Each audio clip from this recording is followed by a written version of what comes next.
Hi there, I'm Marissa Beck from Rev Health. I'm a registered dietitian nutritionist and love sharing ways to improve your everyday nutrition. Today I wanted to talk about a question that I often hear from my clients and friends, which is how can I get my kids to eat more of whatever, whether it's more vegetables or the meal we work so hard to create or the fish that our family likes, the list goes on and on. It is really hard when you prepare something and your kids won't even look at the food, let alone try it. But I know because I've been there. So we can do a few things to help. And I want to talk about this in the context of 3 tips. So tip number 1 is instead of getting our kids to eat, let's reframe this as giving kids the skills to eat. So what does this mean? As much as it is our job to help our kids to get important nutrients, it is equally our job to allow them the autonomy to explore new foods and to do so in a really low pressure environment. Right? So just as we want to help our children through frustrating tasks that they have a hard time completing, like tying shoes or doing homework, right? If we do it for them, then they aren't really learning anything. But if we role model how to tie our shoes or what questions they want to ask themselves when doing homework, then we're really giving them the chance to be proud of something that they've done all on their own.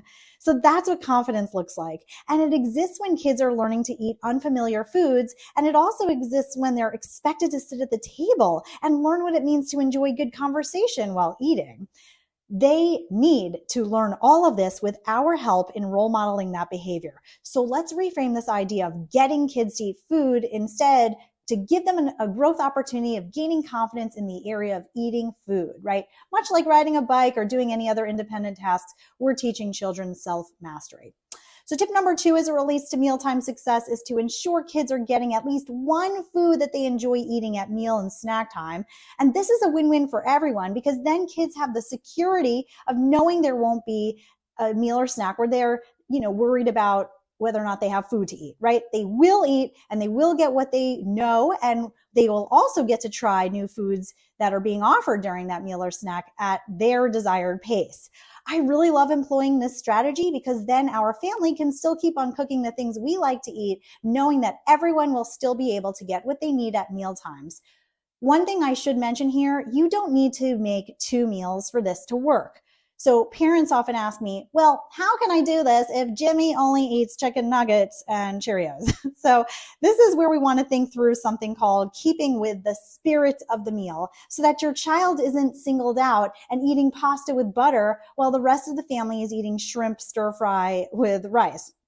There is a way with every meal to find something inherent in that meal that everyone can enjoy. And your child has the ability to learn to love new foods. We need to keep exposing them to new foods within that safety net of the foods they already know and love. Tip number 3 is providing predictable times of the day where children can get a chance to fill their bellies. So we don't want kids to worry about when their next meal will be, right? At the same time, we don't want it to be a free-for-all where they get to graze all day and eat whatever they want, whenever they want it.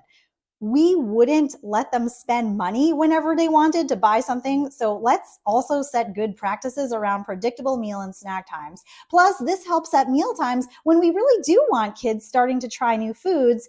They won't do that if just an hour before dinner, they chugged a whole cup of milk and had a Z-bar. So let me give you an example to help you apply all of this. Let's just say you made a great dinner and now you're hoping the family eats it. You have some broccoli, some rice, maybe a yummy protein like chicken or salmon or a plant-based protein like lentils or beans, and your child only wants to eat the rice. So here's the classic move we do. If you eat more broccoli, you'll get more rice. Or if you eat the chicken, you'll get some dessert, right? It's very tempting, especially if you see immediate positive results from this approach. But every time we pull something like this, we are chipping away more and more at an opportunity for kids to really listen to their internal cues. Children are born with the ability to know how much to eat. They're capable of self-regulation right from the beginning. So our job is to just let them do their job. Ellen Satter, known in the nutrition world for her work in childhood feeding and now competent eating, changed my life when I read her book back when I was a nutrition student. I will never forget the moment when I read, what she calls the division of responsibility. Maybe today is your first time hearing about the division of responsibility, but even if it isn't, it begs repeating, which is that the parent or caregiver is responsible for the what and when, and the child is responsible for how much or whether or not to eat. So the parent or caregiver is responsible for what, the menu, and when, the meal times. And the child is responsible for how much food they want to eat of that menu at that time and whether to even eat it at all.